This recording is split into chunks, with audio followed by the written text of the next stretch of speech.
Amis téléspectateurs, bonsoir et bienvenue au programme spécial.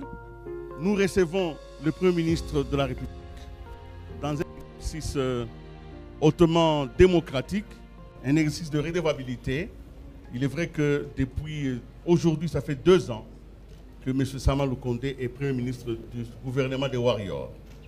Dans cet exercice où il doit rendre compte de l'action gouvernementale, nous avons le privilège de le recevoir sur ce plateau spécial et Françoise Bouela m'accompagne.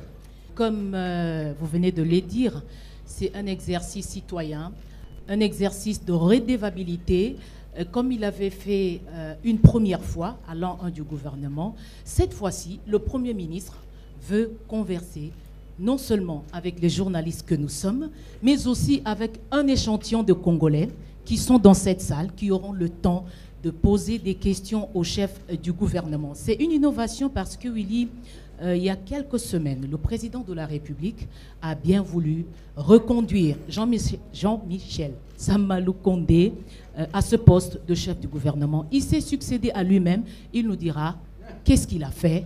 Il va répondre aux Congolais, Willy. Monsieur le Premier ministre, avec votre autorisation, je vais demander à l'ensemble de l'assistance de s'asseoir. Nous allons rester debout. Nous allons nous rester debout parce que dans cette première partie, je voudrais informer l'ensemble des spectateurs que par respect pour la population, par respect pour la matière qui va être déclamée, donnée, nous allons rester debout avec le Premier ministre pour que le Premier des Warriors puisse dire à la population ce qui a été fait. Dans un second moment, Françoise, nous aurons des questions du public et peut-être à ce moment-là, nous pourrions avoir les repos du guerrier. Mais pour le moment, nous sommes dans la bataille de la communication. Monsieur le Premier ministre, vous avez été reconduit à votre poste, mais ça fait 2 ans que vous êtes dans une action. Et parce qu'il s'agit de l'action, nous allons y aller directement dans le fond de la question. Votre gouvernement est allé à l'Assemblée nationale avec des engagements précis. Vous avez circonscrit votre action dans 3 axes. Aujourd'hui, 2 ans après, quels sont devenus les axes que vous avez vous-même déclinés et qu'est-ce qui a vraiment été fait? Je vous en prie. Bonsoir Willy, bonsoir Françoise. Je suis, comme d'habitude, très heureux de vous retrouver ici ce soir dans cet exercice dans lequel nous nous sommes inscrits dès le début de notre action gouvernementale, celui de la redevabilité. Nous avions dit que nous sommes un gouvernement qui a été placé sous la confiance de son Excellence Monsieur le Président de la République, ensuite investi par le Parlement le 26 avril 2021. Et depuis ce moment où nous œuvrons pour la population, nous devons lui rendre compte. Il y a exactement 1 année, nous nous sommes livrés au même exercice. Nous avions fait ce que nous avions appelé en ce temps une ouverture de bal. Nous avons dit, le Premier ministre, qui est le chef du gouvernement, vient donner vraiment une vue d'ensemble de l'action gouvernementale. Et par la suite, ça va être suivi par chaque ministre qui est responsable de son secteur, qui va aussi rendre compte à la population et dire de manière détaillée, en tout cas plus détaillée que ce que je vais faire ce soir, ce qui est mené dans chaque secteur. Alors, nous avions été au Parlement et présenté une vision, en tout cas du chef de l'État, qui se déclinait en un État fort, prospère et solidaire. Voilà ce qui était voulu et on a décliné un certain nombre d'actions dans chacun de ces axes qui devaient être menés par les différents ministères sectoriels qui sont ici avec nous. Et je crois que dans le dernier exercice que nous avions fait, nous avions aussi rappelé les missions précises à l'intérieur de ces axes qui nous avaient été données. Nous avions en priorité la question de la sécurité, qui nous avait été donnée comme première mission, bien sûr avec la partie est de la République démocratique du Congo, qui était et est encore aujourd'hui le théâtre où nous subissons toutes ces violences et cette agression que nous avons vis-à-vis du Rwanda, avec ses supplétifs du M23. Nous avions la question de la santé, avec une mission qui nous avait été donnée, en tout cas de mettre en place le système de couverture santé universelle, tout au moins l'amorcer.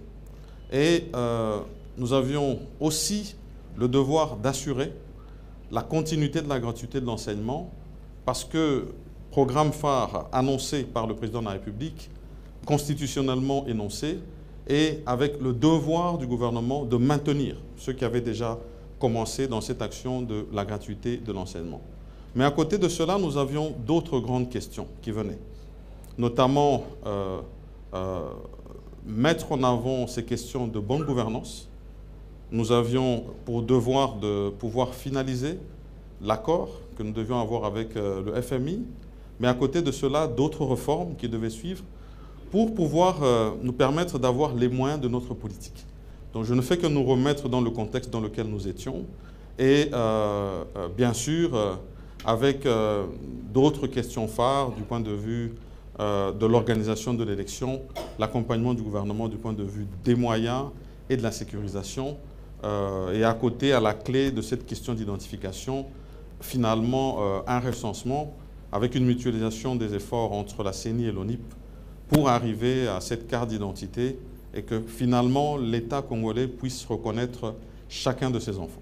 Monsieur le Premier ministre, quand vous regardez les chemins parcourus, nous allons entrer en détail tout à l'heure avec Françoise, est-ce que vous êtes un homme satisfait ce soir? Est-ce que le chemin parcouru correspond à la marche, à la détermination, à ce que vous aviez vous-même souhaité jusqu'à ce soir, aujourd'hui?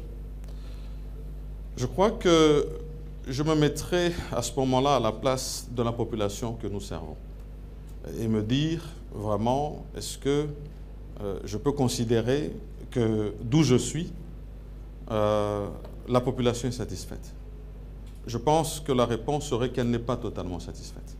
Même s'il y a des avancées dans d'autres secteurs, ils ont encore soif à ce que dans d'autres, ils puissent voir d'autres avancées. Mais nous, du point de vue du gouvernement, nous restons concentrés sur la déclinaison de l'action que nous devons mener. Et de ce point de vue, nous avons des points de satisfaction. Ces points de satisfaction, je peux les donner à certains niveaux. On a parlé des 3 axes qui nous ont été déclinés. Sur ces 3 axes, nous avions la question de la sécurité, la guerre à l'Est. Et depuis ce moment-là, nous avions reçu une demande claire qui nous avait été faite à ce moment-là par non seulement la classe politique des provinces du Nord Kivu, de l'Ituri et même d'une partie du Sud Kivu sur le besoin d'avoir un état de siège. Nous l'avons mis en place en collaboration avec le Parlement. Et une fois que cela a été fait, nous nous sommes très vite rendus compte qu'il fallait absolument une montée en puissance de nos forces. Ça veut dire arriver à renforcer nos forces de sécurité. D'abord de l'armée, qui était demandée, et là, vraiment un message pathétique qu'il faut lancer à notre jeunesse qui a répondu massivement à l'appel de son Excellence, Monsieur le Président de la République, lorsqu'il a été question de s'enrôler derrière nos forces armées pour faire face à cette agression que nous connaissons vis-à-vis du Rwanda. Et nous avons aussi voulu que dans ces zones, nous puissions travailler de manière à ce que, dans les processus dans lesquels nous étions engagés, pour les forces qui souhaitaient bien sûr se rendre et rentrer à la vie civile normale, mettre ce programme de démobilisation, de désarmement et de réinsertion sociale. Donc de ce point de vue-là, nous sommes avancés et nous avons dit que nous devions continuer cette action sans désemparer jusqu'à ce que nous allions avoir la paix dans cette partie de la République. Je n'ai pas besoin d'aborder, peut-être que je le ferai tout à l'heure, tous les autres aspects diplomatiques dans lesquels nous nous sommes lancés pour nous garantir ce succès. C'est un combat difficile, avec à la tête son Excellence, Monsieur le Président de la République, qui nécessite que chaque Congolais soit mobilisé pour garantir que jamais un seul centimètre de la République démocratique du Congo ne soit perdu. Oui, là. Monsieur le Premier ministre, vous reconnaissez sur le point de la sécurité qu'il y a beaucoup de difficultés, mais comment vous expliquez l'augmentation de recettes de l'État en ce moment où vous faites le pays fait face à une agression extérieure et on continue à réclamer que malgré cette embellie, la redistribution n'est pas équitable. Est-ce que c'était facile pendant ces 2 ans de travailler avec ça? Je vais mentionner qu'en ce qui concerne l'accroissement de recettes, ici, la République démocratique du Congo est à féliciter du fait de sa résilience. Parce qu'effectivement, lorsque le gouvernement se met en place, nous trouvons une croissance à 4,2 et nous venons d'une crise forte Covid-19 et il nous faut à ce moment-là garantir du point de vue non seulement de l'engagement que nous avions avec nos partenaires, à ce moment-là le Fonds monétaire international avec qui nous arrivons à conclure notre contrat FEC, celui qui est un appui budgétaire. Et puis à côté de ça, nous avons un suivi en termes de bonne gouvernance à appliquer avec 3 secteurs clés, notamment le ministère du Budget, le ministère des Finances, ainsi que la Banque centrale du pays, qui forme cette troïka et qui doit vraiment travailler à la stabilité macroéconomique. Ces 3 secteurs sont à féliciter parce qu'ils sont parvenus à maintenir un cap qui nous a permis d'avoir une croissance au-dessus de la moyenne. Je vais rappeler qu'en 2022, s'il faut parler seulement de l'année passée, nous étions à 8,5 de croissance alors que celle qui était attendue était à 6,1. Et nous avons voulu, au-delà de ça, rester dans ce qui nous avait déjà été édicté par le président de la République, c'est-à-dire travailler vraiment avec éthique et bonne gouvernance. Je voudrais ici, au passage, remercier le travail qui est fait à côté de nous par l'Inspectorat général des finances, qui lui aussi reste dans le suivi de l'accroissement de nos recettes. Et donc ça nous a permis, effectivement, non seulement de maintenir un niveau optimal au niveau de ces recettes. Je vais rappeler qu'en 2021, nous avions dépassé le budget qui avait été voté alors que nous n'étions pas encore installés. Et en 2022, nous avons pour la première fois, depuis que la République démocratique du Congo est pays, franchi la barre des 10 milliards pour atteindre 12 milliards. Et aujourd'hui, nous avions présenté ce budget de 14 milliards de dollars et l'Assemblée nationale, qui est l'autorité budgétaire, l'a relevé à 16 milliards de dollars avec assignation au gouvernement d'atteindre ces recettes. Je vais aussi rappeler que pour pouvoir y arriver, nous avions besoin d'avoir au niveau des régies, en tout cas, des méthodes de travail assez rigoureuses. Nous avions, si jamais vous vous souvenez bien, avec le ministre des Finances, présenté ce qui étaient nos projections budgétaires. Bien avant cela, nous avions passé des contrats de performance qui devaient être atteints. C'était vraiment des assignations précises qui avaient été données aux régies. Et nous avons démontré, fort heureusement, et je crois que là, c'est une plume d'or à donner à son Excellence, Monsieur le Président de la République, qu'avec la projection que nous avions sur le programme du gouvernement qui avait été annoncé et sur lequel on nous avait demandé de donner un budget estimatif, nous avions annoncé 36 milliards de dollars. Et aujourd'hui, avec l'allure que nous avons, nous sommes en droit d'espérer les atteindre. Bien sûr, nous sommes dans un contexte mondial difficile avec cette guerre que nous connaissons avec la Russie et l'Ukraine, mais il nous est permis d'espérer et nous allons continuer ce travail sans désemparer. Monsieur le Premier ministre, évidemment, pendant de longues années, dans notre pays, chaque fois qu'il y avait un problème de crise, chaque fois que la population se plaignait, les dirigeants disaient qu'il n'y a pas de moyens. Vous, au moins, vous n'avez plus le prétexte de dire qu'il n'y a pas de moyens. Les moyens, donc, sont arrivés grâce à cette bonne gouvernance. Nous allons essayer d'examiner dans la partie qui va venir comment le peuple, qui est le destinataire de toutes les actions, a ressenti l'action du gouvernement. Si, avec votre autorisation, nous allons vous demander de vous asseoir, de prendre place, pour que nous puissions passer à la deuxième partie. Ceux qui nous suivent, vous n'avez pas raté, nous sommes donc ici pour la redevabilité. Dans la seconde partie, nous allons donner la parole à quelques personnalités de la société civile, des opérateurs économiques, des professeurs d'université, des syndicalistes, des magistrats qui sont venus et qui ont formulé le désir de parler au Premier ministre directement. Nous allons donc commencer ce que nous appelons la conversation avec le gouvernement. Je profite de l'occasion pour saluer aussi ceux qui sont avec nous, les différents vice-premiers ministres que je salue, les ministres d'État et les ministres de la République qui ont accompagné le Premier ministre. Je n'avais pas l'occasion de vous saluer. C'est le moment pour moi de vous saluer. Je salue aussi le grand public qui est là, avec Françoise Bouela, nous allons commencer donc cette seconde partie. Voilà, Willy, exactement. Alors, on a eu certaines personnes dans la salle qui se sont fait enregistrer, qui ont exprimé ce désir de converser avec le chef du gouvernement direct, sans intermédiaire. Ce n'est pas des courriers. Alors, j'ai vu le nom de M. Jonas Tchombela, qui est dans la salle certainement. Voilà.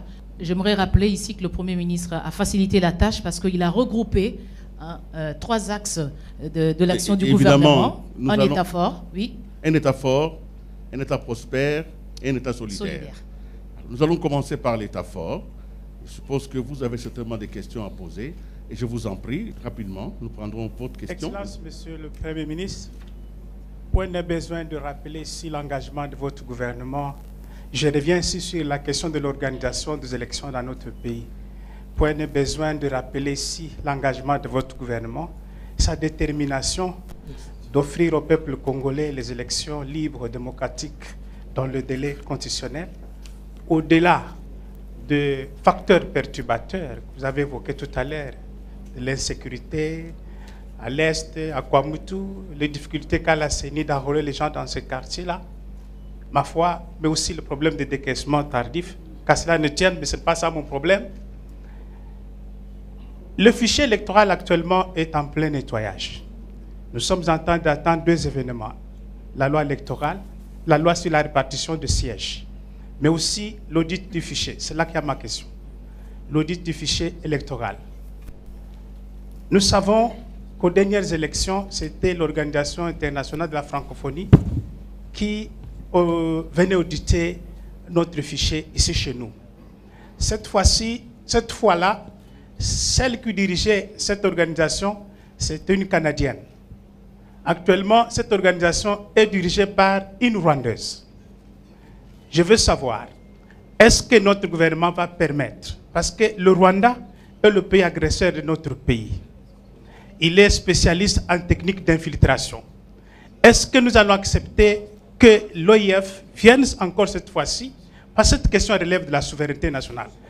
Est-ce que nous allons accepter que le Rwanda ou bien l'OIF vienne encore cette fois-ci auditer notre fichier électoral et laisser nos données stratégiques à la portée de cette organisation qui risque de poser d'autres problèmes, de nous infiltrer? Merci. Évidemment, les questions sont assez longues. Vous allez poser la question directement.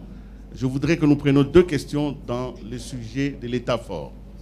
Monsieur Joseph Tchombela, vous avez posé la question. Madame Joséphine Mbela est là. Maître Joséphine Mbela est là. Voilà. Prenez la parole, vous posez directement la question. Merci beaucoup pour la parole. Excellence, Monsieur le Premier ministre, je pense que pour que l'on comprenne toute ma question, je vais quand même essayer de reprendre un peu les axes dans le programme d'action du gouvernement. En avril 2021, votre gouvernement avait été investi sur base d'un programme ayant une ambition de construire un État fort, prospère et solidaire.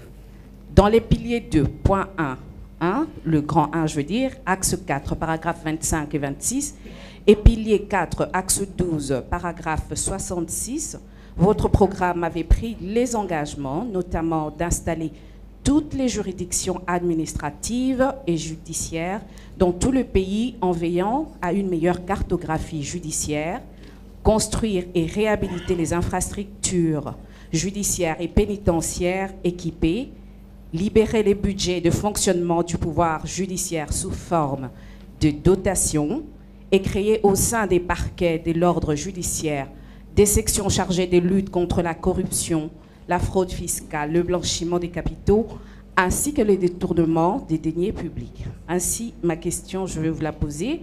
Comment expliquez-vous que 2 ans après, aucun résultat concret n'ait été réalisé par rapport à ces engagements, avec comme conséquence que l'accès à la justice, le fonctionnement de la justice, l'amélioration des conditions carcérales et la lutte contre la corruption restent sans solution. Et d'ailleurs, en vous entendant parler, vous n'avez pas mentionné la justice. Vous avez évoqué des autres questions en omettant la justice. Merci. Merci. Donc ici, je vais chaque fois essayer de rencontrer l'action gouvernementale que nous sommes en train de mener et les questions qui sont posées. En ce qui concerne les élections, je vais rappeler que notre mission, en tant que gouvernement, c'était de garantir l'accompagnement de la CENI, d'abord du point de vue financier, et puis à côté de cela, la sécurisation du processus.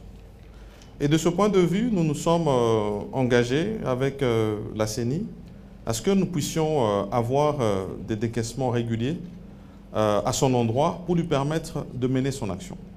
Certes, cela arrive aussi dans un contexte où nous avons une situation sécuritaire à l'Est difficile et qui nous demande d'être le plus rationnel possible dans notre manière de travailler.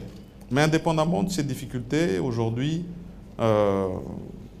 nous avons assuré ce qui pouvait être fait en 2021, lorsque nous sommes arrivés, en 2022, pour atteindre un peu plus de 530 millions de dollars aujourd'hui. Et nous demandons à ce qu'avec la CENI, nous puissions travailler sur la rationalisation de ce budget. Il faut rappeler qu'ici, chaque fois, on a toujours mentionné le budget de la CENI comme étant celui qui est à 1 ou 1,2 milliard de dollars. C'est resté comme un peu une rhétorique. Mais ici, nous devons chaque fois essayer de nous adapter à nos moyens et garantir en fait des élections de qualité. Fort heureusement, nous avons en face de nous une CENI très responsable, avec laquelle nous avançons à chaque pas et pour lesquels nous sommes obligés de répondre, en tout cas de manière conséquente, aux besoins qui nous sont exprimés. Maintenant, à côté de cela, vous avez mentionné aussi cette question sécuritaire dans laquelle nous sommes. Nous avons commencé l'enrôlement de tous les électeurs, du moins en tout cas la CENI l'a fait. Elle a fait une cartographie et elle est allée par étapes. Et aujourd'hui, elle est dans la zone la plus difficile. Il faut dire que même si, effectivement, à côté de ce qu'elle fait, elle a pu reconfigurer au fait ses bureaux en tenant compte des personnes qui sont déplacées, nous lui demandons tous les jours de maximiser le travail qui est fait, spécialement dans les deux territoires dans lesquels nous avons le plus de difficultés, sur les 145 territoires que nous connaissons, notamment au niveau de Rutshuru et au niveau de Irumu.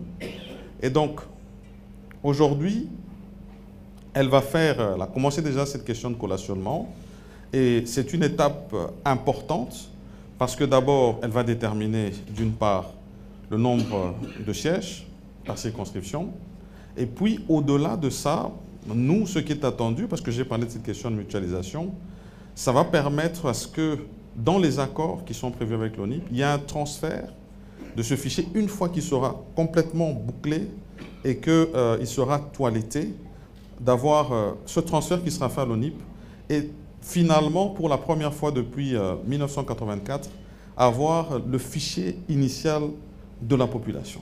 Et l'ONIP va pouvoir continuer son travail pour les autres couches de la population et mettre des récépissés pour ceux qui sont éligibles à une carte d'identité et finalement aboutir à ce processus parce que c'est un engagement phare dans lequel nous nous sommes engagés et nous tenons absolument à y arriver.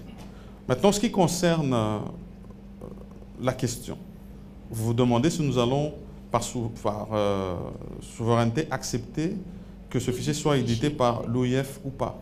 Rappelez-vous d'abord qu'au moment où le processus commence, la CENI fait appel à tous les témoins. Elle veut que tout le monde puisse voir le travail qu'elle fait.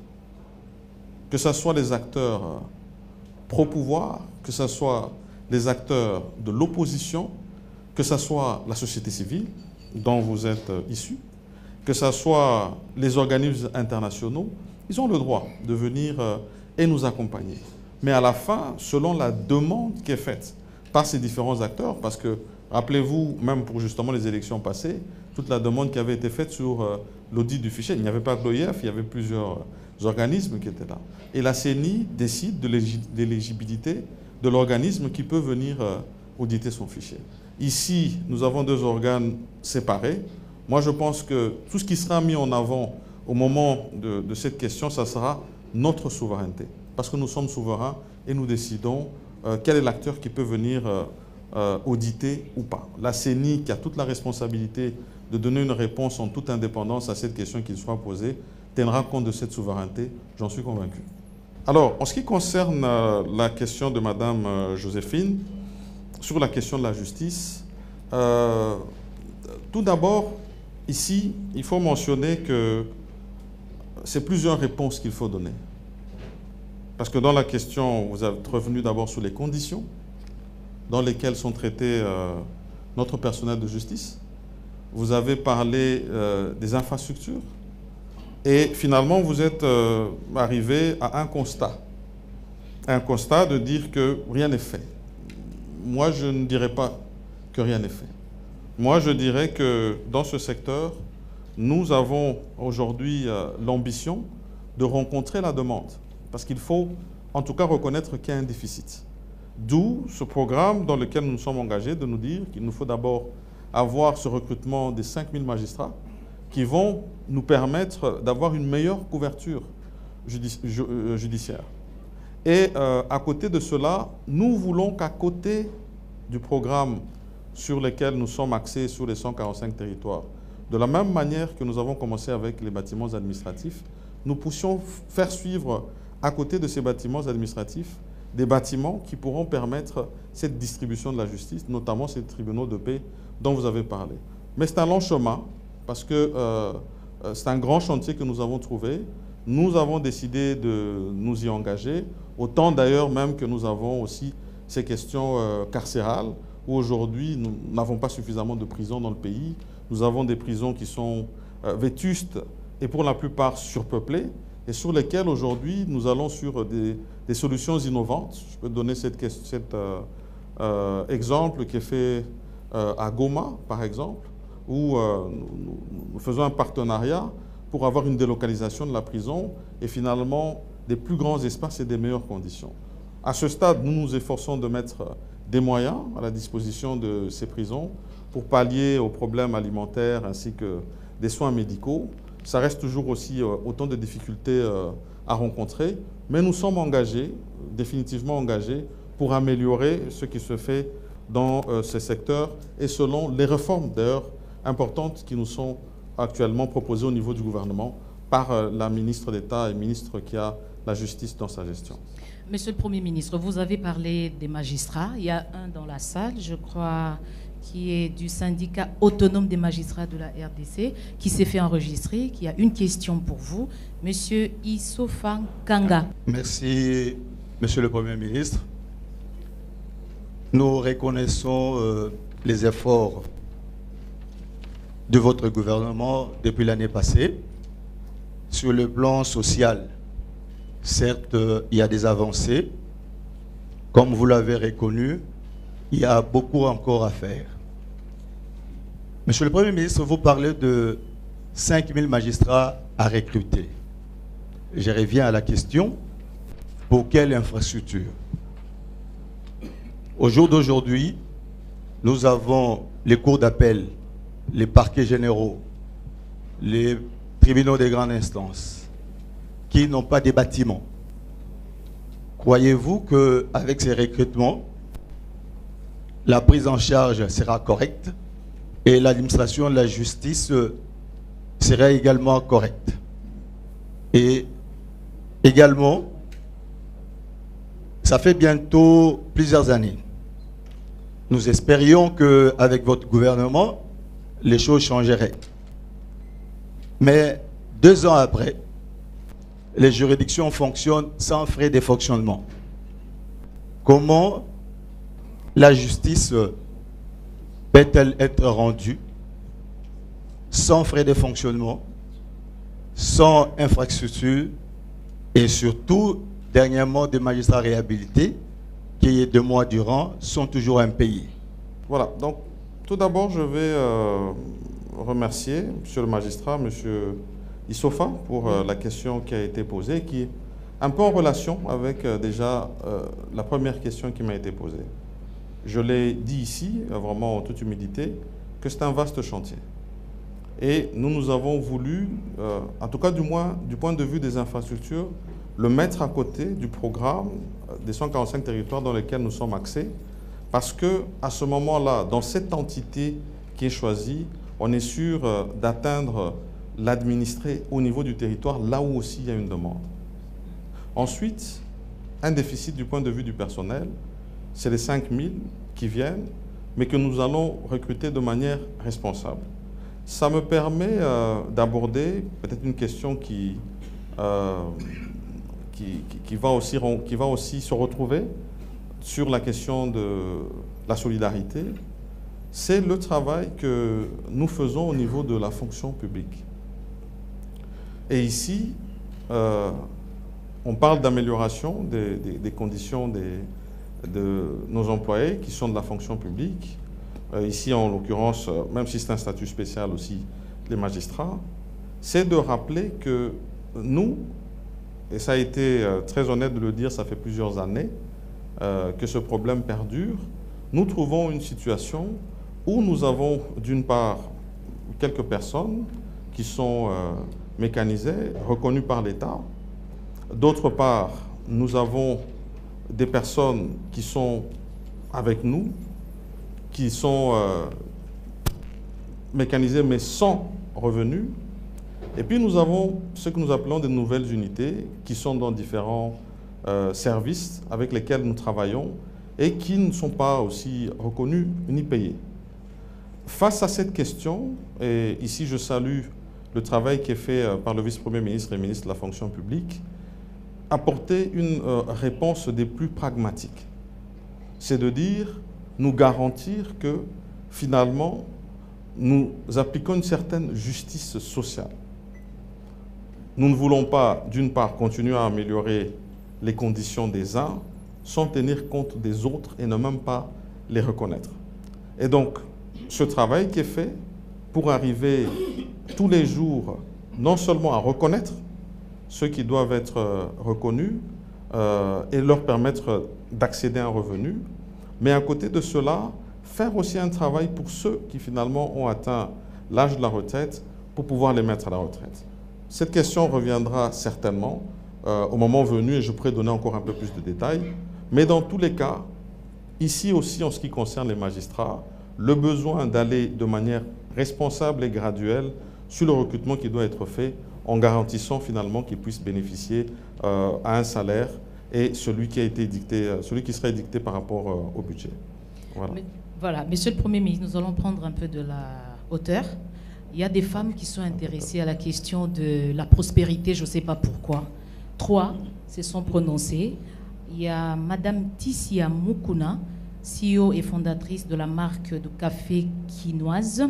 Nous avons aussi Madame Andeka de l'ONG ACDIC, je crois.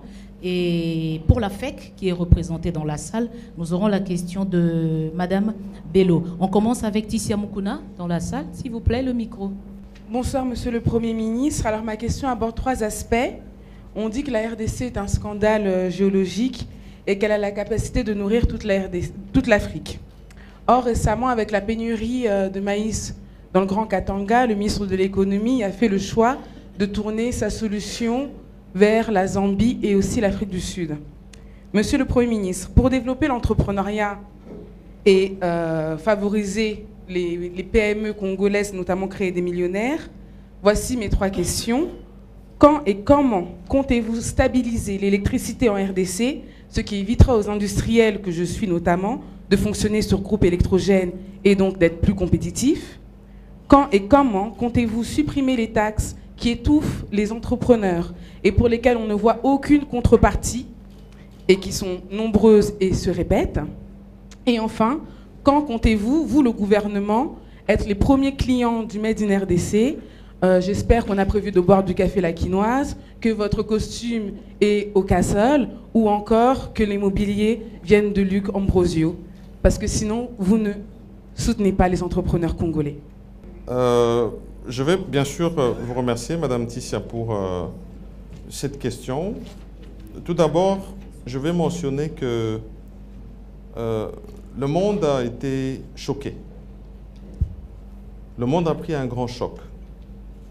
Lorsque nous avons connu cette guerre entre la Russie et l'Ukraine, tout de suite, on s'est rendu compte de notre dépendance de l'extérieur. Pas seulement nous, hein, les autres pays africains aussi, et même d'autres pays du monde. On s'est rendu compte pour la première fois, et je crois que beaucoup de gens sont finalement allés chercher sur la carte où se trouvait l'Ukraine. Pays dont on n'entendait pas beaucoup parler, mais qui finalement fournisseur de blé à outrance dans plusieurs pays et fournisseur de plusieurs produits de première nécessité. Et donc, le choc, du moins ici ressenti, en République démocratique du Congo, c'est celui de dire nous devons faire face à cette difficulté. Première option, c'est de se dire, et ça peut répondre à une partie de votre question, c'est de se dire, pour ces produits de première nécessité, nous sommes obligés d'avoir une politique fiscale spéciale pour garantir que nous ne puissions pas avoir une inflation ici chez nous en République démocratique du Congo. C'est une mesure phare qui est prise et ça permet de contenir un tant soit peu. Parce que même si aujourd'hui nous connaissons une certaine inflation ici chez nous en République démocratique du Congo, mais il faudrait aussi la comparer avec ce qui se fait à l'extérieur. Et je pense, si jamais vous faites cet exercice, que vous vous rendrez compte qu'ici le choc a été atténué. Première mesure qui est prise. Et donc, oui, on peut prendre des mesures fiscales parce que vous avez parlé des taxes qui pourraient être réduites, mais elles ne peuvent se faire que dans une certaine mesure et pour garantir aussi les recettes de l'État. Mais pour des produits de première nécessité, absolument, nous sommes obligés d'appliquer une politique fiscale spéciale et je pense que vous avez vu que sur cette TVA que nous avions annulée sur ces produits, nous avons pris des décrets pour renouveler au fait la décision que nous avions prise et cela pour garantir ce côté social de notre population. À côté de cela, comme autre mesure, parce que je pense que c'est important d'en parler, souvent on en parle moins, c'est que ici, chez nous, sur ces produits de première nécessité, nous sommes directement impactés par le prix du carburant. Parce que ce prix du carburant détermine finalement aussi le prix des denrées, du fait qu'elles sont déplacées, en tout cas des provinces productrices, vers les grandes agglomérations, comme ici Kinshasa, c'est le cas. Nous recevons des produits qui viennent du Congo central, du Grand Bandundu et par la voie fluviale du Grand Équateur. Et donc, nous, à ce niveau-là, nous avons dû prendre aussi des mesures. Parce que comme partout ailleurs, comme on l'a suivi au travers des ondes, nous aurions dû avoir une hausse, en tout cas drastique, des prix des produits pétroliers. Mais nous n'avons pas vécu ça ici. Et souvent, on pose la question, on dit oui, on fait plus de recettes, mais finalement, ces recettes, où est-ce que nous les mettons? Nous les mettons dans nos rémunérations, parce qu'il faut garantir le fonctionnement de l'État, mais nous le mettons aussi dans d'autres secteurs clés pour garantir justement ces chocs que nous avons connus. Et là, le cas précis, c'est de dire, pour le carburant, que nous puissions subventionner, que nous puissions donner, payer un manque à gagner sur le prix du carburant. Donc, en réalité, pour chaque Congolais qui s'est rendu à la station, qu'il a trouvé un prix à la pompe, sachez qu'une quotité d'un minimum de 1 500 francs, et ça diminue ces derniers temps, a été pris par l'État et a garanti finalement que nous puissions maîtriser ces prix de ces denrées. Alors, je tenais à faire cette entrée en matière pour revenir maintenant sur d'autres questions qui sont revenues, en disant, tiens, il nous faut diversifier notre économie. Comment est-ce que nous travaillons sur la diversification de cette économie? Nous avons des secteurs clés dans lesquels nous devons produire. Le Congo, scandale géologique, mais aussi du point de vue de l'agriculture, parce qu'on connaît notre capacité. On dit que nous sommes le grenier, si pas de l'Afrique, et même du monde, et qu'on pourrait nourrir le monde entier. Et donc, l'agriculture qui doit être mise en avant, la pêche et l'élevage, et le secteur productif en général, avec des développements de chaînes de valeur ici, chez nous. Fort heureusement, au niveau du gouvernement, parce que nous sommes un gouvernement de réforme, nous avons revu notre plan national stratégique de développement. Cela s'est fait avec notre ministre de l'Industrie et déterminé finalement ce que nous appelons des zones économiques spéciales. Et dans ces zones économiques spéciales, nous garantissons une certaine priorité du point de vue de l'énergie, du point de vue fiscal, pour garantir que dans ces zones, nous puissions être compétitifs, nous puissions avoir de la valeur ajoutée et finalement rencontrer ces chocs. Aujourd'hui, nous en avons 6 en développement au travers de la République. ici à Kinshasa, dans le Katanga, dans le Kasaï, dans le Grand Kivu et bientôt à l'Équateur. Je suis sûr et certain que le ministre de l'Industrie, dans le cadre de la redevabilité, parce que chaque ministre devra le faire, je l'ai annoncé, donnera plus de détails là-dessus. Et à ce moment-là, on vous invitera, madame, vous qui avez cette industrie qui produit ce café, de vous intéresser à ces zones, de vous inscrire pour avoir un espace d'exploitation et avoir accès à tous ces avantages que nous mettons dans ces zones économiques spéciales, et vous pourrez être compétitive. Et je peux garantir qu'à ce moment-là, tout le café, à côté de cela, on pourra même y mettre des incitatifs pour que votre produit soit mis un peu en priorité. Ça peut se faire avec le ministre du Commerce extérieur, du point de vue de ces incitatifs, et vous permettre d'être le premier produit congolais, en tout cas en matière de café, consommé ici. Et pour ma veste, soyez convaincus que prochainement, je vais consulter au Casol. Merci.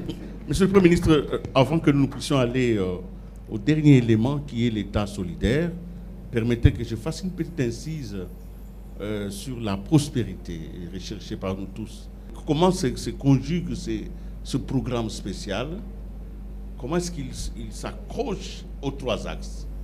À quel moment il peut garantir la prospérité dont nous avons besoin? Le programme des 145 territoires, c'est un programme phare du gouvernement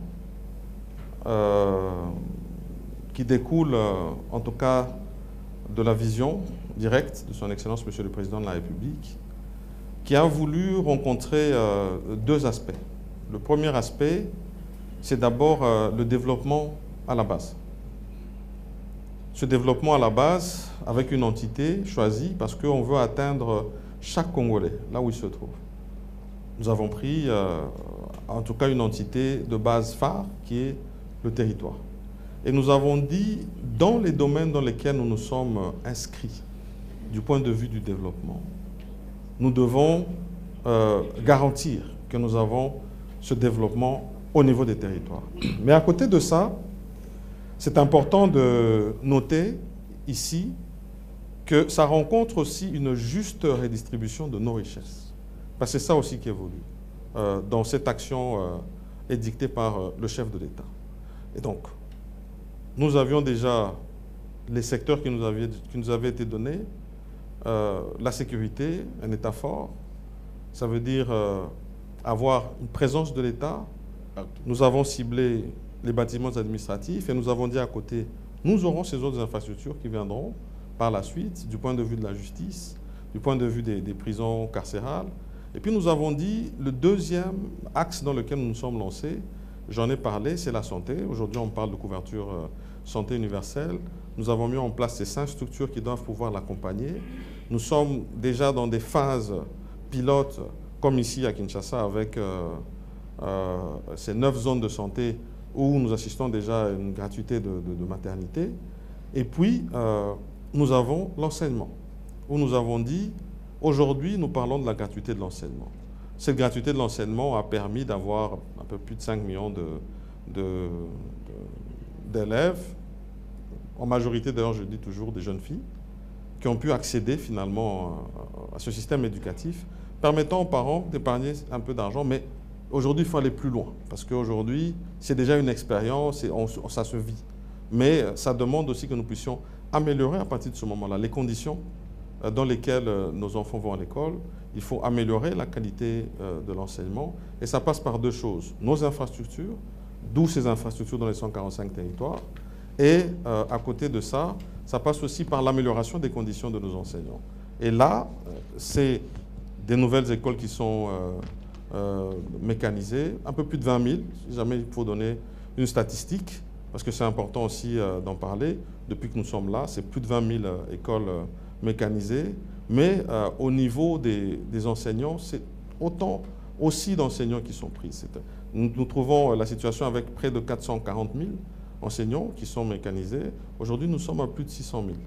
Et c'est pour garantir finalement que ces enseignants qui sont motivés puissent garantir cette qualité de l'enseignement à nos enfants et leur permettre de construire le beau Congo de demain.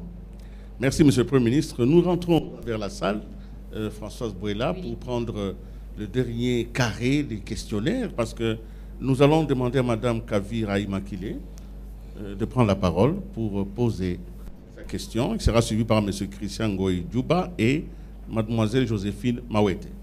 Joyeux anniversaire. C'est une artiste. Joyeux anniversaire au gouvernement Samaloukonde. Joyeux anniversaire. Les 2 ans, c'est fait. Et nos félicitations, monsieur le chef du gouvernement. Merci. Oh, tous les artistes que je représente aujourd'hui, nous sommes reconnaissants et nous vous félicitons pour avoir enregistré la rumba, inscrit la rumba congolaise au patrimoine immatériel de l'UNESCO. Au regard de cette avancée, quelles sont les stratégies du gouvernement pour que l'art et la culture congolaise, les artistes puissent être bénéficiaires concrètes de ces actions, des actions du gouvernement bien sûr, et qu'enfin les artistes puissent participer au développement durable du pays. Non seulement les artistes qui sont dans les grandes villes, mais aussi et surtout ceux qui sont dans les territoires là où il y a la guerre, comme à Rutshuru, Kanyabayonga, Masisi, au sud Kivu, Beni, où je suis native. Quelles sont ces stratégies, monsieur le chef du gouvernement? Je vous remercie. Merci. Monsieur Christian Ngoï Djouba, je vous en prie. Merci, Excellence, pour l'occasion de nous accorder. Je suis médecin. Je voulais poser 2 petites questions. La première, qu'en est-il de l'amélioration en fait, des conditions sociales des médecins, notamment la prime de risque, de plus en plus avec la dépréciation monétaire, ne vaut pratiquement plus rien du tout. Alors, qu'en est-il des réajustements? Est-ce qu'on ne peut pas réajuster par rapport au taux du dollar, par exemple? Deuxièmement, les allocations familiales et aussi les transports de médecins. Et enfin, la situation des médecins non primés à ce jour, on en est où? Merci. Vous avez fini? J'ai une petite... Je vous en prie, alors terminez. La toute dernière, c'est que compte faire le gouvernement par rapport aux infrastructures sanitaires, surtout dans des territoires, dans des coins beaucoup plus reculés, il n'y a pas d'infrastructure médicale où vraiment les gens pourraient être pris en charge comme il faut. Que compte faire le gouvernement par rapport à cela? Merci beaucoup. Merci. Joséphine Mawete, présidente des étudiants de l'IFASIC. Merci, monsieur le journaliste, pour la parole. Monsieur le Premier ministre, je vais commencer par saluer cette initiative, mais aussi, nul n'ignore qu'aujourd'hui, un diplômé produit en RDC, malheureusement, c'est un chômeur de plus. Il est vrai que le gouvernement a promu l'entrepreneuriat des jeunes, une initiative que j'ai vraiment saluée énormément. Mais que pouvons-nous retenir de la question liée à l'emploi des jeunes en RDC? Qu'en est-il de cela? Et quelle est la politique du gouvernement sur la création de l'emploi 2 ans après votre gouvernement? Merci beaucoup. Oui, merci. Merci. Je vais d'abord vous remercier, Madame Kavira, pour ce beau chant que vous avez offert à tous les membres du gouvernement qui sont ici avec moi. Merci pour vos vœux.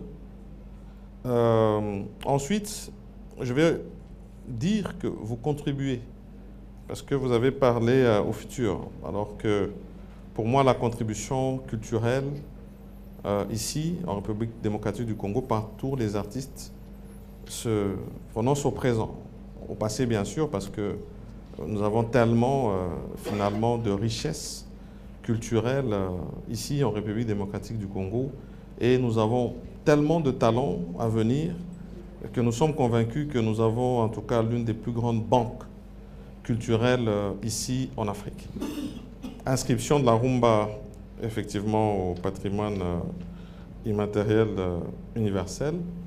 Et puis, par la suite, tout ce combat qui est en train d'être mené pour que nous puissions avoir la restitution de nos biens qui sont parsemés partout au travers du monde.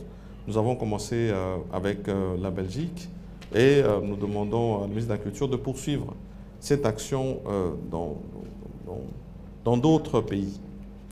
Mais ici, parce que vous avez parlé de vous, les artistes, c'est de mentionner qu'il faut vous protéger. En réalité, les instruments, les textes, nous les avons, mais au niveau de l'application, il faut les renforcer pour faire cette lutte contre la contrefaçon qui ne vous permet pas, à ce stade, d'accéder en fait, à vos droits intellectuels d'auteur. Et là-dessus, je vais mentionner que nous sommes dans une nouvelle dynamique. Aujourd'hui, nous sommes dans un monde numérique. Et le gros de l'art passe par ces voies numériques. Fort heureusement, lors de l'avènement du gouvernement, nous avons un ministère du numérique qui est mis en place. Et dans le cadre des réformes, parce que j'ai dit que nous sommes un gouvernement des réformes, nous avons finalement ce code du numérique qui va ouvrir cet accès à cette cybercriminalité et va permettre finalement que vous puissiez vous retrouver du point de vue de cette contrefaçon. Pour les personnes qui sont dans ces zones, malheureusement, nous avons cette insécurité. Je pense que le plus grand cadeau que nous pouvons leur donner, avant même d'assurer qu'ils puissent bénéficier de leur talent artistique, c'est la paix. Donc, je voudrais vraiment que nous continuions à travailler sans désemparer pour cette paix dans cette partie de la République démocratique du Congo. Et à travers cette paix, ça ne pourra que valoriser leur talent artistique. Mais soyez rassurés que nous sommes à vos côtés, à côté des artistes. Et d'ailleurs, une grande invitation qui est donnée par rapport aux Jeux de la francophonie qui sont en train de venir. Nous avons un grand volet culturel, compétitif, et où nous devrons nous rassurer que la République démocratique du Congo est bien représentée et puisse nous rapporter des médailles ici à ces prochains Jeux. Alors, à côté de cela, on a parlé de la question des médecins. Je pense que j'ai décliné. J'ai dit que j'avais commencé. C'était comme si c'était prémonitoire parce que je savais que j'allais encore m'y retrouver parce que ça reste un secteur qui est le plus transversal possible. J'ai parlé de cette politique que nous avions au niveau de la fonction publique. Et dans cette politique, nous avons décidé d'avoir d'abord des cadres d'échange avec les syndicats. D'abord, l'organisme qui reprend tous les syndicats. Et puis, au niveau des différents ministères sectoriels qui ont sous leur conduite, en tout cas, un certain nombre d'agents assez représentatifs. Nous avons ici le secteur de la santé, nous avons l'enseignement primaire, le secondaire, nous avons l'enseignement supérieur, où tous les jours, nous avons choisi de maintenir un dialogue franc. Un dialogue franc qui permet d'aborder, en fait, ces questions en toute responsabilité. Parce que ici, il faut d'abord mentionner que nous trouvons un passif, mais au nom de la continuité de l'État, nous nous inscrivons à répondre aux engagements qui avaient déjà été pris, mais nous le faisons en tenant compte de nos moyens. Le secteur de la santé est, et si je peux vraiment le dire en toute ouverture, sans risque d'être contredit, parce que nous suivons cette question avec le vice-premier ministre et le ministre de la fonction publique, mais aussi avec le ministre de la Santé, qui a bénéficié de plus de mécanisation possible. Toutes tendances confondues. Parce que dans votre secteur, nous avons bien sûr les médecins, mais nous avons le personnel de santé en général qui sont à côté de vous. Et la politique que nous avons adoptée, c'était de dire, si nous prenons les médecins, que font-ils seuls si jamais ils n'ont pas d'anesthésiste à côté, s'ils n'ont pas d'infirmière à côté, s'ils n'ont pas du personnel qui peut garantir l'assainissement du milieu dans lequel ils travaillent. Donc, à côté des médecins que nous mécanisons, nous prenons chaque fois le soin de prendre les autres catégories. Et ici, je ne voudrais pas livrer ce qui se discute dans ces cercles-là où nous sommes avec les différents syndicats, mais nous abordons ces questions. Et aujourd'hui, c'est plus de 4000 médecins qui ont été mécanisés. Nous voulons continuer à le faire parce que la demande est encore grande.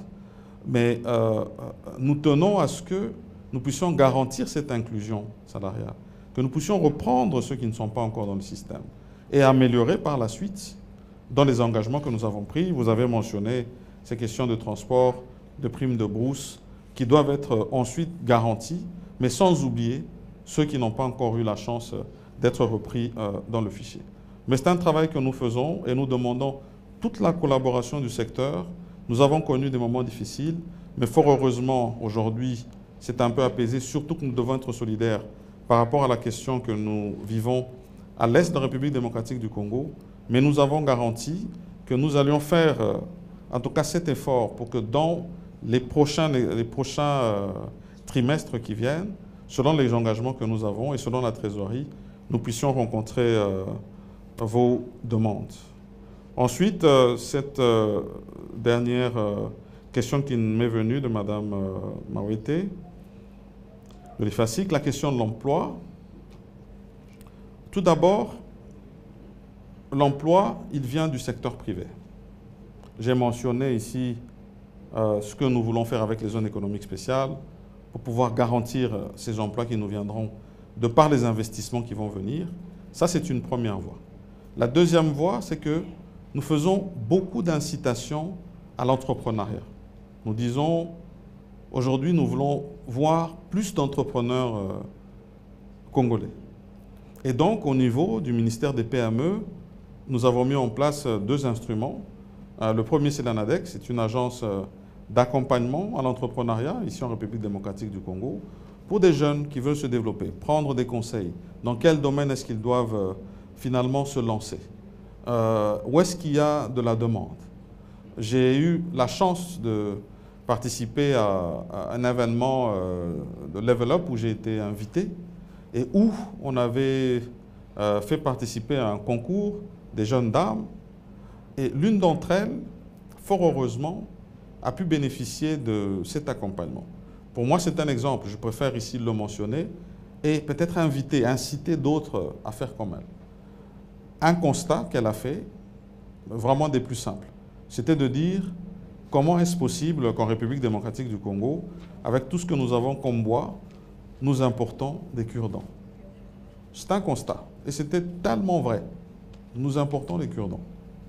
Et donc, elle se dirige vers ce premier instrument où elle prend des conseils.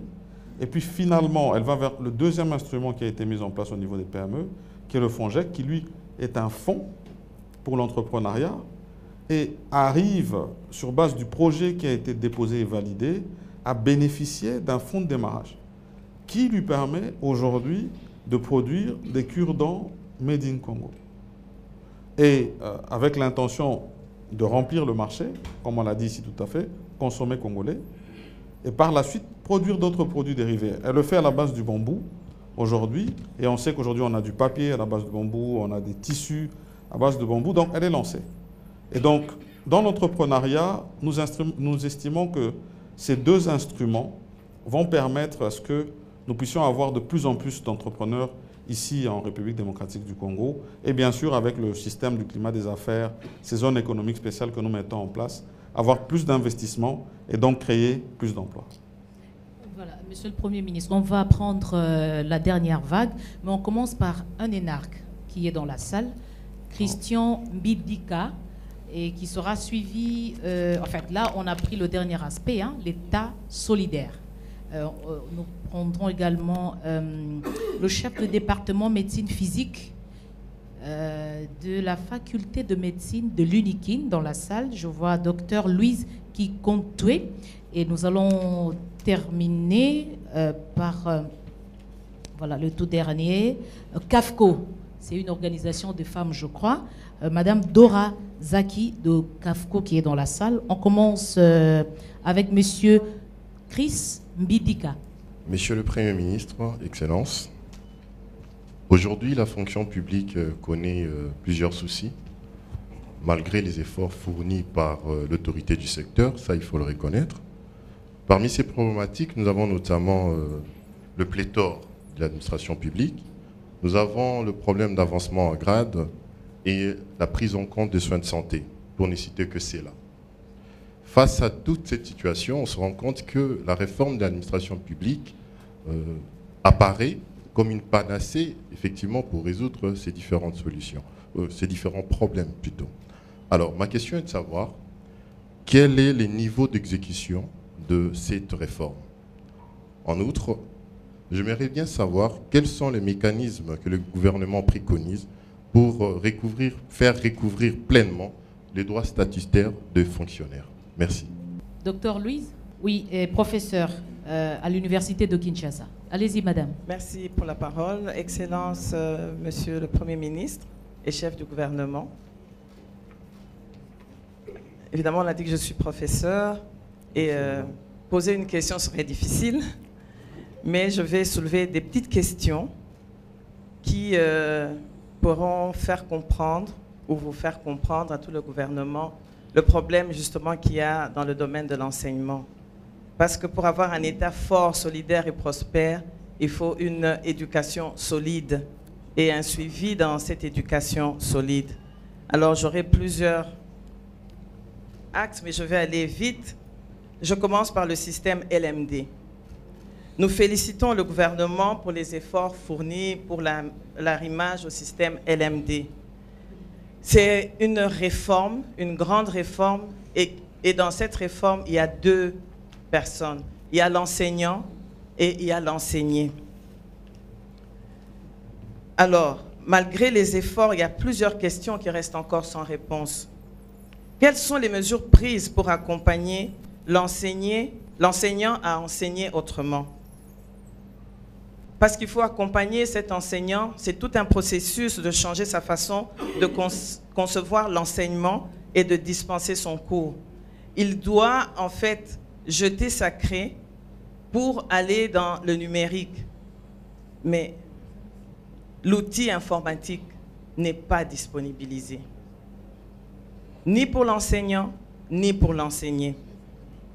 Et vous serez d'accord avec moi qu'il est difficile pour un étudiant de se procurer un ordinateur. Mais le LMD ne peut pas se faire sans ordinateur. Les laboratoires équipés pour un enseignement de qualité sont une denrée rare. J'ouvre la parenthèse pour parler des cliniques universitaires qui sont un grand laboratoire là où on forme la majorité de tous les médecins et de tous les spécialistes en médecine dans notre pays. Mais la réhabilitation des cliniques universitaires qui a été promise par le gouvernement au travers de la BCECO, jusqu'aujourd'hui, il n'y a rien. Et la BCECO a déjà libéré, mais on nous dit que le dossier traîne encore sur le bureau du ministre de la Santé. Nos grands clients sont les membres de l'État congolais, du gouvernement, Sénat et autres sociétés para-étatiques, mais nous avons des millions, si pas des milliards, en francs congolais de factures impayées. Il est aussi un besoin de revisiter certaines maquettes de curricula. Comment cela peut se faire? Et même amener les autres maquettes dans tous les pays, dans toutes les universités du pays. Je crois que le gouvernement doit accompagner le ministre de l'ESU pour arriver à cela. Merci, professeur. Vous atterrissez déjà? Oui, je vais atterrir tout de suite. Quant à l'approche de la couverture santé universelle, je voudrais juste dire ceci. Quelle est l'approche? Avez-vous pensé justement à l'aspect des maladies chroniques non transmissibles, à l'aspect de la dégénérescence physique, à l'aspect de tout ce que tout Congolais, vous comme moi, nous pouvons aujourd'hui avoir un AVC, aujourd'hui avoir une arthrose, aujourd'hui avoir des problèmes des maladies pulmonaires qui vont vraiment détériorer notre qualité de vie.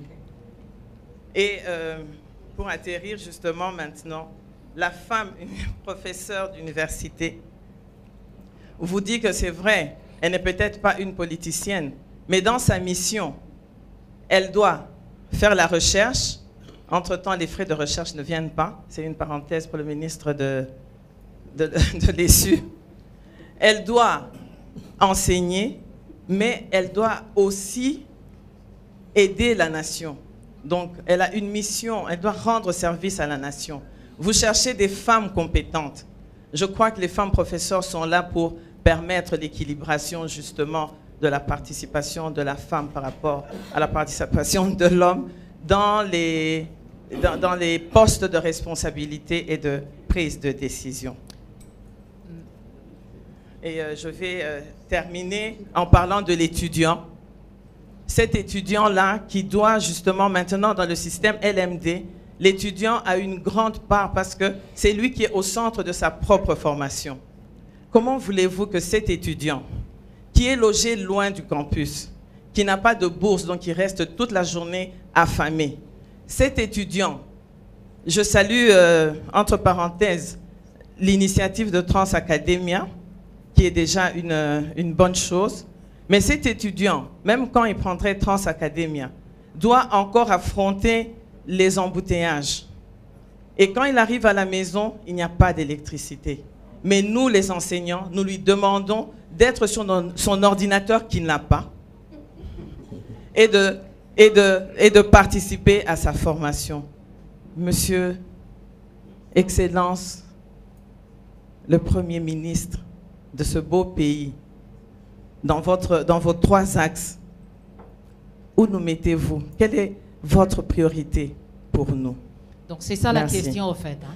Oui. Il y avait le contexte et puis la question. Il y a beaucoup de questions. Où est-ce que vous mettez tout ce Mais que nous prenons le dernier. Il reste un dernier. Kafko pour terminer. Merci, Excellence, de nous accorder la parole. Nous avons 3 assez petites questions. La première, c'est, tout en saluant tous les efforts du gouvernement pour augmenter le nombre de femmes dans les instances de prise de décision, pensez-vous, Excellence, que cela est suffisant? Ce que vous avez déjà fait jusque-là. Sinon, quels autres mécanismes et stratégies avez-vous mis en place pour utiliser au maximum toutes les intelligences féminines inexploitées jusqu'alors dans nos partis politiques et dans tous les autres secteurs de la vie nationale? Deuxièmement, nous voulons savoir le volume du budget affecté au secteur pro-pauvre, et particulièrement ce qui concerne le logement, l'accès à l'eau et à l'électricité, sans en dire plus. Et troisièmement, quel dispositif pour la sécurisation des femmes, des personnes et de leurs biens dans les chefferies, dans les milieux reculés, les villages et tout? Parce qu'apparemment, ceux qui sont au village ne sont pas sécurisés. C'est plus ici en ville, les autorités, les autres, mais pas ceux qui sont dans les territoires et là, dans les milieux reculés. J'ai dit, je vous remercie, Excellence. Merci, Madame Dora. Monsieur le Premier ministre Kafko, je crois que c'est le cadre de concertation de la femme. Très bien. Très bien. Merci d'abord à Chris, le jeune énarque, pour la question sur la fonction publique, une fois de plus. Tout d'abord, ici, toute la réforme qui est menée dans ce secteur, je l'ai rappelé, et je reste convaincu que pour que nous puissions atteindre véritablement cet état fort, il faudrait aussi que nous puissions avoir cette administration forte et organisée.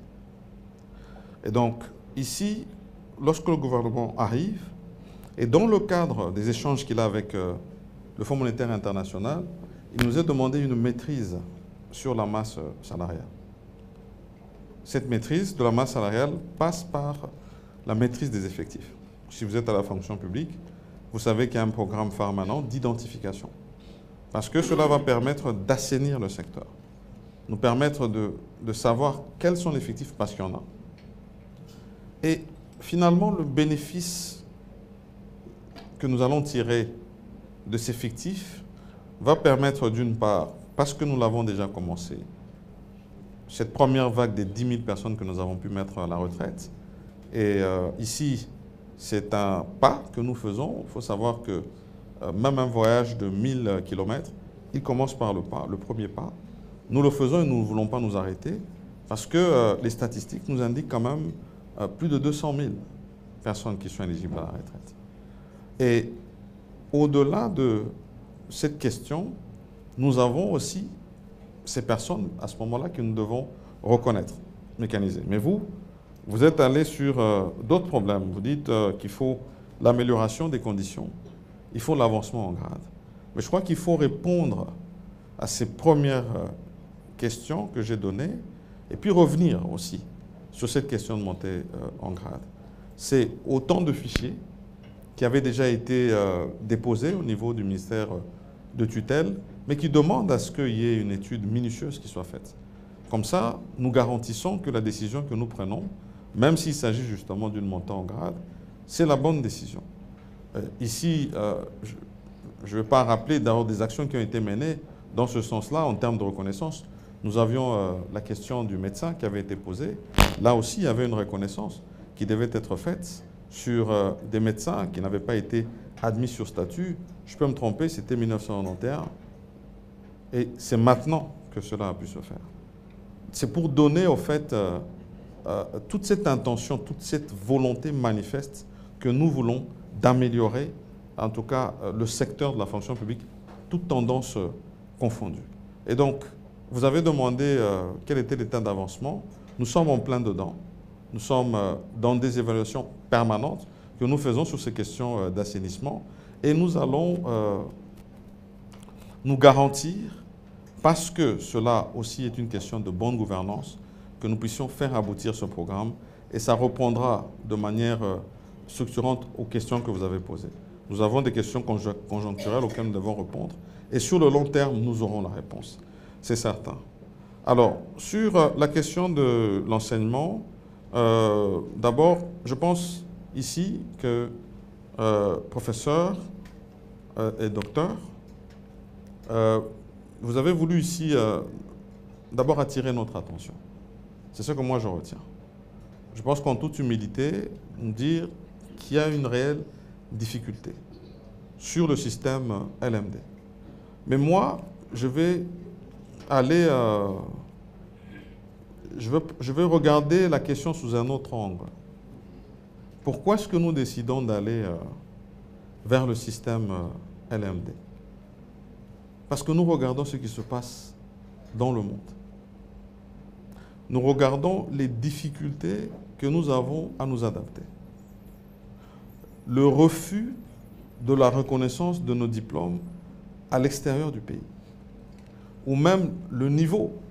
Des fois, nous nous retrouvions avec des personnes qui, bien que licenciées, voulant appliquer peut-être des fois pour un doctorat, se retrouvaient face à des difficultés. Parce que le problème de reconnaissance de notre diplôme, étant dans un système qui n'est plus adapté au système mondial qui est celui du LMD. Et donc, nous prenons la décision courageuse d'aller dans cette réforme, d'avoir ce nouveau système qui se met en place. Parce que si nous ne commençons pas, nous n'allons jamais le faire. Nous n'aurons jamais les conditions idéales pour pouvoir y arriver. Et fort heureusement, nous avons un président de la République, son Excellence Félix-Antoine Tshisekedi Tshilombo, qui est très volontariste et qui est très déterminé et qui a donné cette impulsion, parce que ses craintes avaient été soulevées, a donné l'impulsion de dire, si jamais nous ne le faisons pas, nous serons toujours en retard. Il faut commencer avec le système. Mais à côté de cela, il faut aussi améliorer les conditions. Il n'y a pas que les ordinateurs à mettre à disposition, bien que ça fait partie du programme, mais ces infrastructures aussi. Vous avez suivi que nous avons commencé avec ce système qui devait être mis dans les universités, où nous devons distribuer de l'Internet gratuit avec des puces gratuites. Mais au-delà de ça, c'est les infrastructures. Et je crois que depuis bien longtemps, nous assistons non seulement à la rénovation des universités, vous êtes à l'université de Kinshasa, vous savez ce qui s'y passe, mais aussi la construction de nouvelles universités, là où nous n'en avions pas. Ici, je peux donner l'exemple de Beni. Je peux donner l'exemple de Kisangani, où il y a ces travaux qui se font pour réflexionner. Ici, à Kinshasa, je peux donner ce qui se fait. Vous êtes dans le secteur, vous savez ce qui se fait à l'IBTP, ce qui se fait à l'UPEN et même à l'UNIKIN, comme je l'ai mentionné.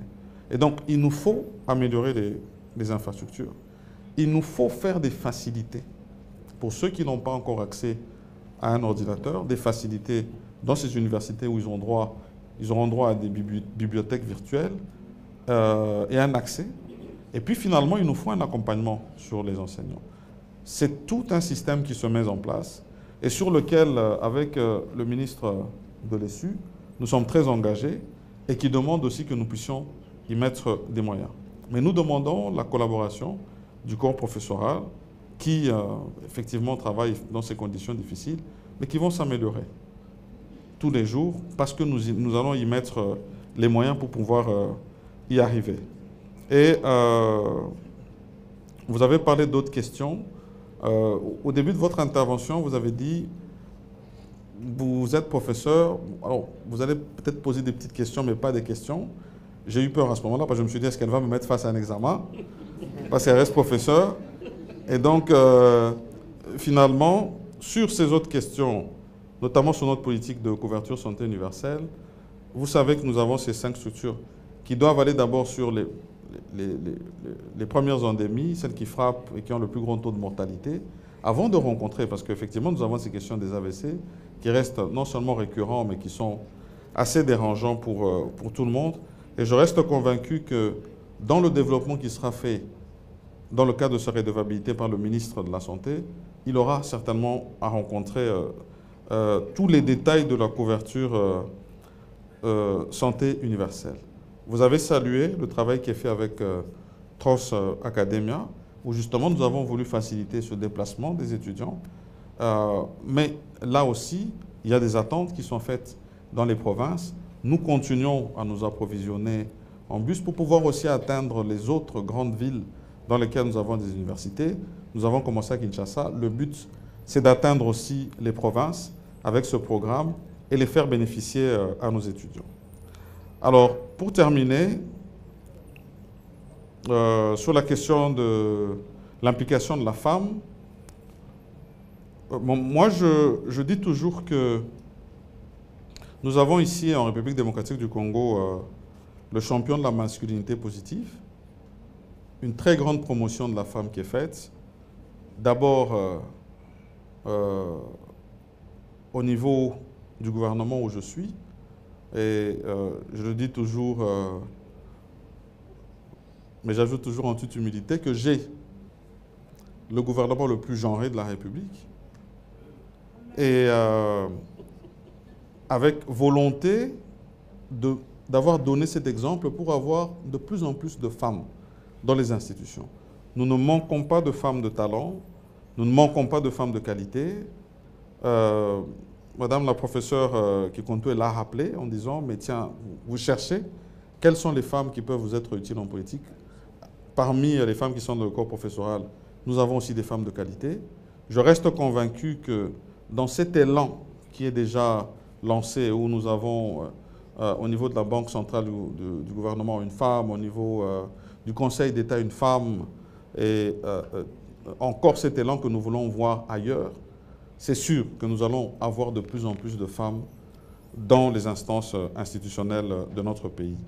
Mais au-delà de ça, je rappelle toujours que la loi électorale a institué cette fois-ci un système de gratuité de liste pour celles qui auront 50% des femmes. C'est pour pouvoir garantir que dans notre Assemblée constituante, qui est l'Assemblée nationale, nous puissions avoir plus de femmes, même au niveau des assemblées provinciales et finalement au Sénat.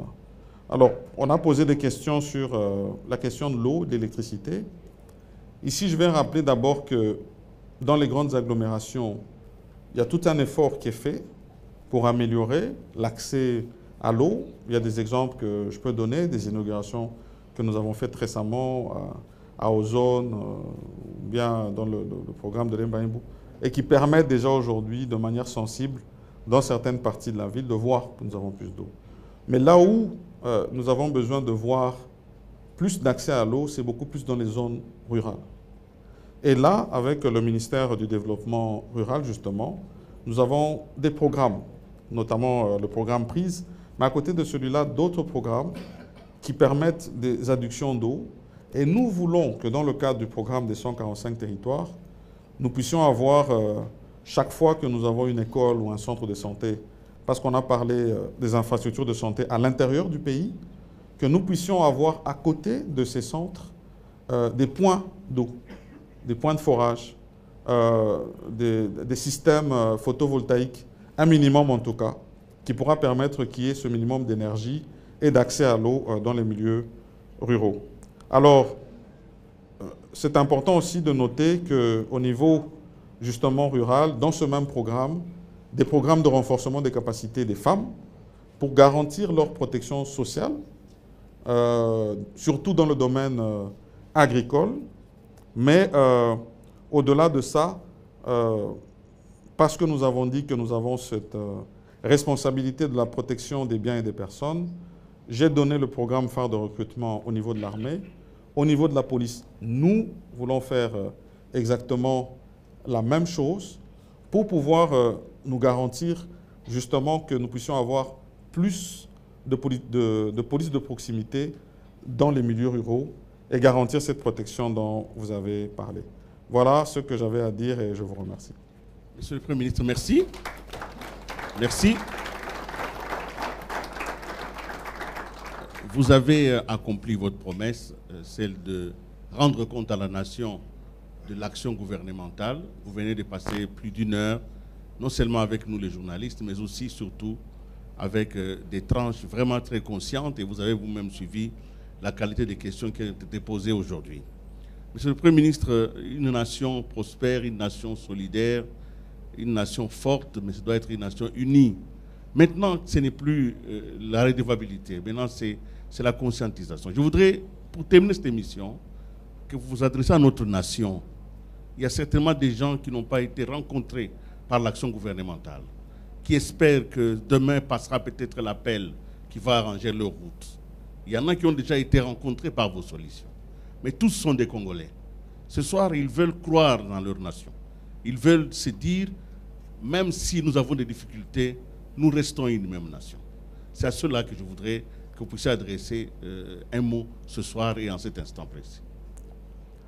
Mon premier message va s'adresser d'abord aux populations à l'est de la République démocratique du Congo pour garantir que nous ne le dirons jamais assez. Nous l'avons fait du point de vue diplomatique sur toutes les tribunes, que ce soit aux Nations Unies, que ce soit au niveau de l'Union africaine, que ce soit au niveau de l'East African Community où nous siégeons, que ce soit au niveau de la SADC, nous avons porté la voix de la République démocratique du Congo pour dénoncer le mal qui s'y fait, cette agression que nous subissons du Rwanda et cette solidarité qui doit être donnée pour toutes ces populations qui souffrent, ces populations déplacées et qui ont besoin que tous les Congolais soient mobilisés pour cette cause qui est la paix en République démocratique du Congo. C'est d'abord à eux, en tout cas, que j'adresse le premier message et garantir que dans notre action, surtout cette question de souveraineté, nous rassurer, nous garantir que pas un seul centimètre de la République démocratique du Congo ne sera perdu. Ensuite, c'est dans tous ces programmes dans lesquels nous sommes lancés. C'est simplement de dire qu'il faut accompagner cette action parce que ça nécessite l'implication de tous. Ça demande aussi de la patience. Parce qu'aujourd'hui, nous avons compris que pour garantir cette résilience, j'ai parlé de cette question de l'agriculture, il nous faut des déplacements des biens et des personnes. Il nous faut des routes de desserte agricole. Nous avons un programme de routes de desserte agricole. Plus de 38 000 km qui seront faites dans le cadre du programme des 145 territoires. Et ici, l'innovation, c'est de toujours financer les programmes de manière à ce que nous ne puissions pas avoir des chantiers inachevés comme nous avons eu ici par le passé en République démocratique du Congo. Et donc, ces routes, nous devrons les faire ensemble. Nous devrons protéger ce patrimoine que nous allons construire ensemble et qui fera du Congo un grand et beau pays. Et aussi, c'est de rappeler que souvent, nous demandons de l'État. C'est une habitude, c'est un droit, parce que l'État a des obligations. Mais c'est important de noter aussi que chaque citoyen a des obligations vis-à-vis de l'État. J'ai parlé de la solidarité, du point de vue de notre souveraineté, Mais au-delà de ça, parce que ça va venir avec le ministère des Finances, nous aurons aussi bientôt là ces échanges sur ces responsabilités fiscales de chaque citoyen congolais pour avoir les moyens que notre nation mérite. Finalement, l'armée et la sécurité que notre pays mérite et l'image que nous devons aussi avoir à l'extérieur du pays et même cette solidarité que nous voulons avoir entre nous, donc ces égalités dans toutes nos provinces. Donc Merci. Voilà un peu le mot de la fin que moi je voulais donner. Tant à dire, beaucoup à faire et j'espère qu'on aura d'autres occasions pour Merci échanger. beaucoup, Monsieur le Premier ministre. Merci vraiment beaucoup. Voilà. C'est donc, Françoise, la fin de ce programme spécial. Voilà. Un programme qui a été consacré à la redevabilité. Monsieur le Premier ministre, merci beaucoup. Je vous en prie. Nous allons... et à très vite. À très vite. Parce que l'exercice va se poursuivre avec d'autres membres du gouvernement. Merci. Monsieur le Premier ministre. Françoise, voilà. si Oui, Willy, on termine près de 2 heures d'échange avec le Premier ministre qui a parlé avec ceux qui représentent les différentes couches de la population. Je crois que humblement, il a reconnu ce qui a été fait et se lance dans la volonté d'améliorer les choses. Je crois que c'est ce qu'il faudrait retenir pour ce soir. Merci à vous tous qui allez nous suivre. Prenez le temps de suivre cette émission. Il y a des choses importantes qui ont été dites, mais dans la précipitation, peut-être que les meilleures parties vont vous échapper. Mais prenez le temps de suivre et on vous retrouve, Willy, très bientôt avec le même plaisir. Merci beaucoup. Merci à vous aussi. Merci.